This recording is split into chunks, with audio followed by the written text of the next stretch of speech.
좋아하는 사람한테도 열등감을 느끼게 돼요. 예, 너무 자연스러운 거고요. 괜찮습니다. 열등감 느끼시는 거 저는 괜찮다고 생각해요. 내가 나를 나은 사람으로 변화시킬 수 있게 하는 동기가 될 수 있다. 양프로의 정신세계. 네, 안녕하세요. 정신건강학과 전문의 양지혜진입니다. 네, 안녕하세요. 정신과사 양재웅입니다. 양떼들 안녕. 안녕. 오늘 순서도 시크릿 토킹. 그 지난 시간에 물어보고 싶었는데 염색 이제 안 하시기로 하신 거예요? 왜 그 얘기를 갑자기? 아니 그냥 이제 백발로 가는 건가 해서. 그거 살려고. 머리 감으면은 새치가 없어진다고 선전하던. 아 그런 게 나왔을까? 각질 양말 신고 계세요? 각질 얘기 그만 좀 해. 씨. 안 싫었어, 안 싫었어. 네, 안 신고. 시작부터. 열등감을 느끼신 적이 있으세요?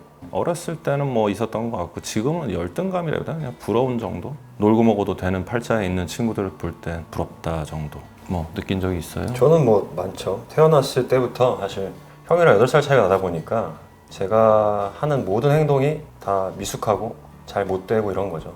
그러니까 누나도 있고 형도 있고 늘 열등감에 살았던 것 같고, 남들을 관찰하고 그 사람의 멋있는 점을 부러워하는 거, 그리고 그걸 담고 싶어하고 이런 게 뭔가 체득화됐던 것 같아요. 어렸을 때부터. 그 경쟁심도 워낙 셌던 사람이라서 자극도 되고, 그래서 저도 배우려고도 하고, 그 열등감이 어떤 무기였죠. 나를 키운 8알의 어떤 열등감이다. 뭐. 혹시 뭐 들으신 분들이 오해할 수도 있는데 태어났을 때 이렇게 사랑과 관심으로 키웠어요. 자꾸 자기가 키웠다고 하는데 어떤 기적이 하는 열대병 간 것 같고. 열대포 너 안 갈아봤잖아. 어? 그래 잘했다. 고마워. 네. 사실 열등감이라는 게 부러움과 자격지심의 혼합체가 아닐까?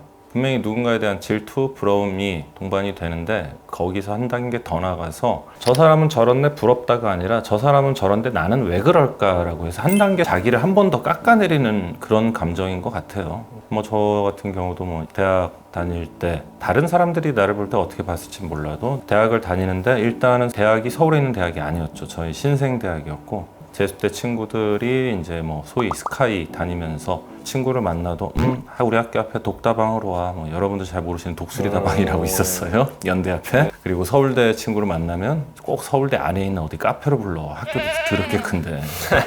처음에 서울대 갔을 때 기억나요? 서울대 정문이 보이길래 다 왔다 했는데 거기서부터 내가 가려는 데까지를 걸어갈 수 없는 거리였어. 몰랐어 그거를. 그때 내비도 없었잖아. 아, 길눈도 어두운데 내비도 없어 정말. 진짜 서울대 들어가서 6, 7명한테 계속 물어봤던 것 같아. 맞아. 표지판도 그지같이 안 보이는 데 있어가지고 서울대 비하 발언이 이런 거, 이런 열등감, 에이 서울대 것들 막 이런 것들. 그 당시에는 그런 게 되게 심했던 것 같아요. 그 양재희 원장님이 대학 갈 때는 의대가 스카이랑 약간 삐까삐까지 이제 더 높고 막 이럴 때가 아니라서, 그러니까 지금은 많이 바뀌었거든요. 우리 때만 해도 학교가 더 약간 더 학교를 셌지. 중요시 여기는 그런 어른들의 문화가 있어서 아무튼 뭐 그때 그랬고, 그다음에 이제 한참 놀 때 나이트클럽을 가서 노는데 나는 처음 본 외제차를 끌고 와서 막 야씨 부럽다 그러면서 20대 초중반에는 되게 많이 느꼈던 것 같아요. 단지 부러움이 아니라 부러움과 자기 비하가 같이 들어가는 거기 때문에 내 스스로 자존감이 올라가고 객관적으로 괜찮네라는 생각을 하면서부터는 내가 못났다는 느낌보다는 그냥 야 저 친구는 참 부럽다, 저 부러운 팔자다 정도. 왜냐하면 옛날에는 열심히 안 사는 사람을 진짜 싫어했거든요. 열심히 안 사는 사람을 싫어한 이유는 나는 열심히 살아야만 하기 때문에 그게 짜증이 났던 것 같아요. 근데 어느 순간 내가 좀 괜찮아진 다음부터는 열심히 안 살 수 있으면 열심히 안 사는 게 최고지, 뭐하러 열심히 살아야 돼 라는 생각을 하게 되더라고요. 딱 그런 시기를 지나서 열등감보다는 그냥 부럽지만 꼭 그게 좋은 삶일까 라는 생각도 하게 된 것 같아요. 자, 사연 읽어보도록 하겠습니다. 마인드 카페 어플에서 수집했습니다. 친구에게 열등감을 느끼는 내가 너무 싫어요. 싫어하는 사람은 물론이고 제가 친하거나 좋아하는 사람한테도 열등감을 느끼게 돼요. 조금이라도 제가 누구에게 뒤처지는 게 기분 나쁘고 안 듣고 싶어도 자연스럽게 제 귀에 이야기가 들려와서 다른 친구가 뭘 잘한다 싶으면 괜히 자존심 상하고 내 스스로를 깎아내리면서 더 우울해져요. 신경 안 쓰고 싶은데 그런 친구들은 저보다 더 빨리 꿈에 다가가는 것 같아서 제 자신이 패배자라는 생각이 들기도 하고, 한편으로는 친한 사람들에게 열등감을 느끼고 질투한다는 사실에 죄책감이 들어서 누가 알게 되면 버려지고 손가락질 받을까봐 두렵기도 합니다. 그래서 밖에서는 열등감을 어떻게든 숨기면서 연기를 하고 혼자서는 계속 자격지심을 느끼면서 스스로를 괴롭히는 느낌이 듭니다. 이런 자격지심과 열등감을 어떻게든 극복하고 싶은데 이겨내는 방법이 궁금합니다. 그렇죠. 다 이런 때가 있죠. 좋아하는 사람한테도 열등감을 느끼게 돼요. 예, 너무 자연스러운 거고요. 괜찮습니다. 열등감 느끼시는 거 저는 괜찮다고 생각해요. 제가 호기심이 굉장히 많아요, 원래. 그래서 뭐든 다 부딪히고 해보면서 저는 뭔가를 이렇게 깨달아가는 사람인데 저희 집은 굉장히 조심성이 많은 사람들입니다.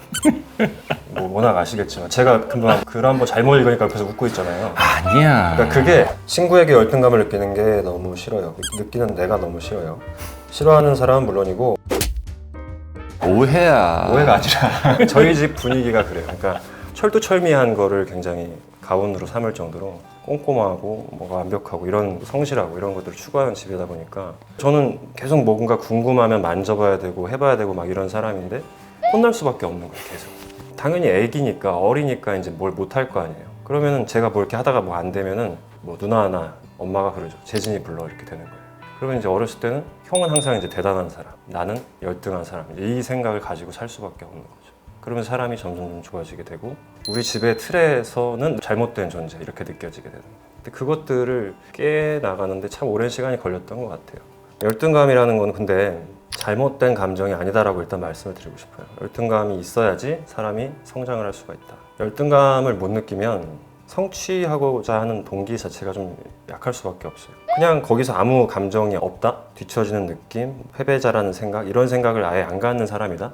행복하게 살 수도 있겠죠. 남들하고 크게 비교 안 하고 자기 나름의 이제 행복을 추구하며 살아가실 수 있는데 인간은 기본적으로 사회적인 동물이고 다른 사람들과의 어떤 경쟁 사회에 있는 존재이기 때문에 분명히 성취해야 되는 부분들이 있거든요. 근데 그런 어떤 동기 자체가 없는 상태에서 일생을 마감할 수 있는 사람이 얼마나 될까? 저는 이렇게 생각을 합니다. 그런 거에 대한 필요의식도 없고 열등감도 없었던 사람들도 나중에 그런 때가 또 오더라고요. 나이 먹고 나서 자기 인생에 뭔가 잘못됐나 이런 생각들을 한 번씩 하시더라고요. 그래서 저는 열등감을 느끼는 거에 대해서 자연스러운 감정이고 내가 나를 나은 사람으로 변화시킬 수 있게 하는 동기가 될 수 있다. 타인과의 비교는 어쩔 수 없이 우리 인간이기 때문에 계속 하게 되는데 그 비교가 열등감으로 이제 이어졌을 때 괴롭잖아요. 근데 그 괴로운 상태에서만 머물러 있으면 그게 문제인 것 같아요. 그 비교가 성취의 동기가 돼야지. 저 사람이 지금 이렇게 잘하고 있고 뭔가 좀 나은 상태에 있으면 이 사람이 어떻게 그거를 하고 있는지를 우리가 알아야 되는데 우리는 그 사람을 깎아내리려고 하는 거죠. 이제 배가 아프고 나 스스로도 괴롭고 저 사람은 미우니까 저 사람을 깎아내리고 이것만을 이제 하고 있으면 그게 문제인 것 같아요. 그렇다면 그 다음 스텝은 어떻게 해야 될까? 왜 나은 사람처럼 보이는지에 대해서 우리는 계속 보고 관찰하고 내가 흡수할 수 있는 것들을 흡수하는 것. 그게 사실은 빠르게 성장할 수 있는 길이 아닐까 싶습니다. 그렇죠.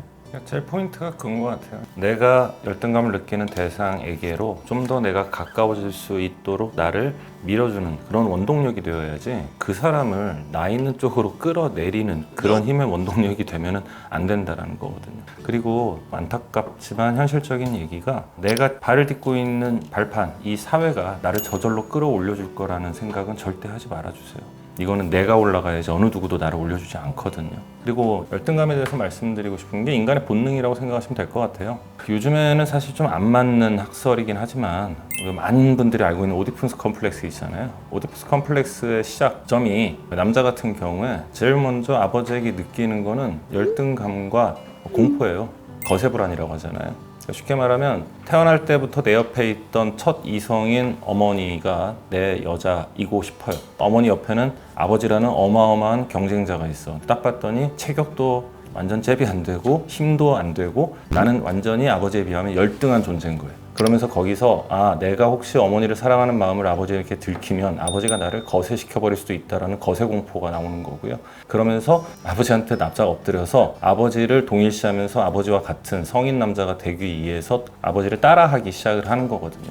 이 열등감이라는 거는 인간이 가지고 태어난 어떤 본능 같은 거다라고 생각을 하시면 열등감을 느끼는 스스로에 대해서 나만 왜 이러지라고 생각하는 오류는 범하지 않을 것 같고요. 느끼는 감정이 당연하다고 좀 받아들여 주시고 내가 열등감을, 부러움을 느끼는 대상과 좀 비슷해지거나 그들의 어떤 점을 내가 부러워하고 어떤 점에서 내가 열등감을 느끼는지 그런 걸 좀 차라리 분석을 해서 보다 나은 나를 만들기 위해서 노력하는 그런 포인트로 사용을 하시면 좋을 것 같습니다.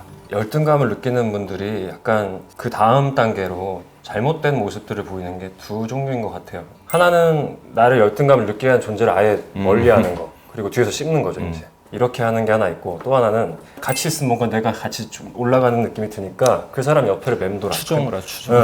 근데 은근히 깎아내리는 게 또 있어요.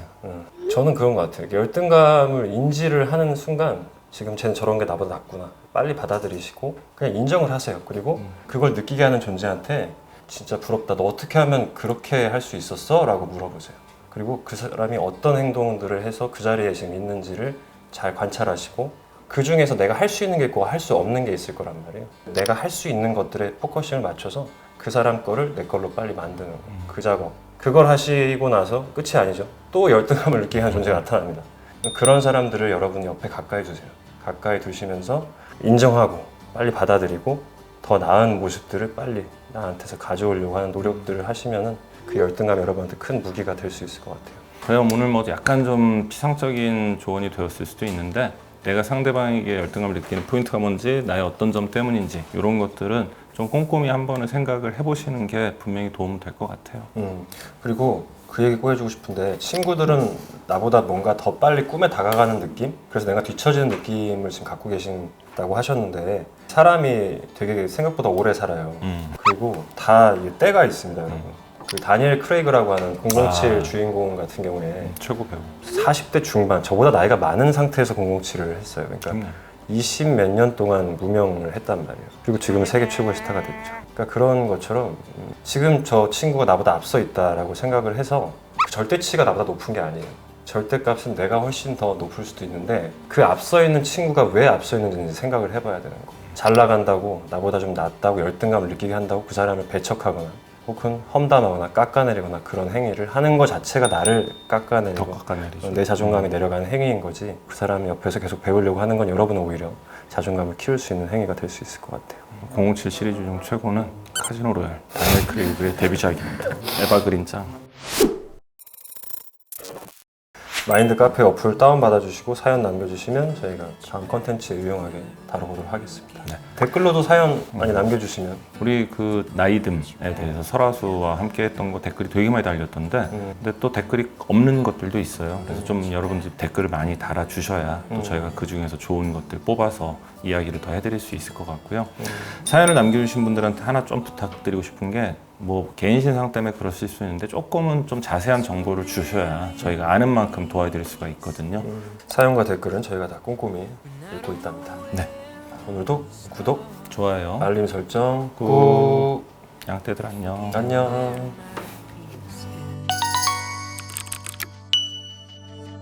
When you fall apart